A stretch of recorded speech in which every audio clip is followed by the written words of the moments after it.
How to fix mobile hotspot not working on your Android device. Hello everyone, welcome to our channel. Let's see how we can do it. So there are several ways that you can utilize in order to solve this particular problem.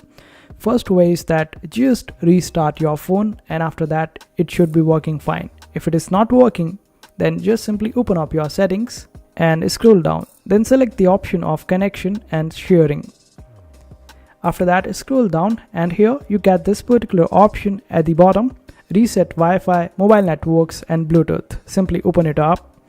Then select the option of reset settings and this way it should be working quite fine. If the problem is still there, then just simply get your mobile device into aeroplane mode and make sure that it is in the aeroplane mode for at least 5 minutes. After that, just turn it off and then it should be working fine. And this way you would be able to solve this particular problem. And this is how you do it.